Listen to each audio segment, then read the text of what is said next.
Hello বন্ধুরা, medicine tips চ্যানেলের পক্ষ থেকে জানাই শুভেচ্ছা ও অভিনন্দন। বন্ধুরা, আমার হাতে যে স্প্রে দেখতে পাচ্ছেন সেটি হচ্ছে রোলাক NS নাসাল স্প্রে। এর উপাদান হচ্ছে কেটোরোলাক ট্রোমিথামিন USP 15.75 মিলিগ্রাম। এটি নাকে ব্যবহারের জন্য। প্রতিটি বোতলে রয়েছে 40টি স্প্রে। এর ওজন হচ্ছে 15 গ্রাম। এর মূল্য হচ্ছে 170 টাকা। প্রত্যেকটা ওষুধ কেনার আগে ডেট ভালোভাবে দেখে নেবেন। রোলাক নাসাল স্প্রে বাংলাদেশের সকল ফার্মেসিতে পাবেন। রোলাক নাসাল স্প্রে আলো থেকে দূরে শুকনো ও ঠান্ডা স্থানে রাখুন। সকল ওষুধ শিশুদের নাগালের বাইরে রাখুন। বন্ধুরা, ভিডিও না টেনে পুরো ভিডিও দেখার জন্য অনুরোধ রইল। বন্ধুরা, এখন আমার চ্যানেলটি সাবস্ক্রাইব না করে থাকলে আপনার মিষ্টি হাত দিয়ে চ্যানেলটি সাবস্ক্রাইব করুন। পাশে থাকা বেল আইকনে ক্লিক করুন যাতে নতুন নতুন ভিডিও আপনারা সবার আগে পেয়ে যান। রোলাক নাসাল স্প্রেটি মাঝারি থেকে তীব্র আঘাতজনিত ব্যথা, অপারেশনের পর ব্যথা, হাত পা ছিলে গেলে ব্যথা, অল্প সময়ের জন্য এটি ব্যবহার করতে হবে, যেমন 5 দিন পর্যন্ত ব্যবহার করা যেতে পারে।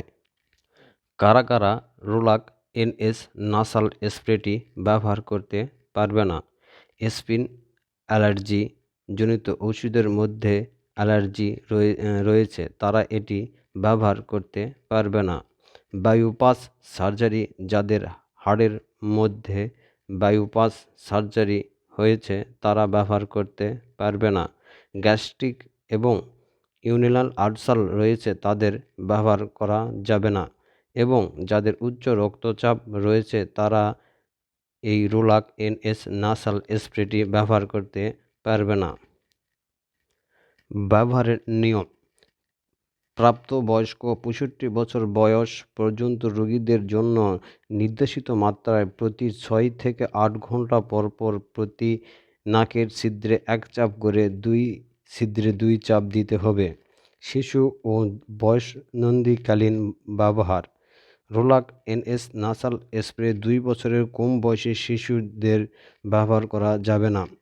রোলাক NS নাসাল স্প্রের পার্শ্ব প্রতিক্রিয়া হচ্ছে বমি বমি ভাব, বদহজম, মাথা ঘোরা, মাথা ব্যথা, ঘাম, মুখ শুকিয়ে যাওয়া, শ্বাসকষ্ট হওয়া।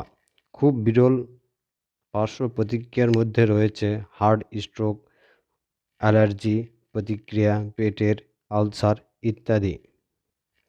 সব সময় রেজিস্টার্ড চিকিৎসকের পরামর্শ অনুযায়ী ওষুধ খাবেন, কারণ একজন চিকিৎসক একটা রোগীকে দেখে পরীক্ষা নিরীক্ষা করে কার কী পরিমাণ ওষুধ দরকার তা নির্ধারণ করে দেবে।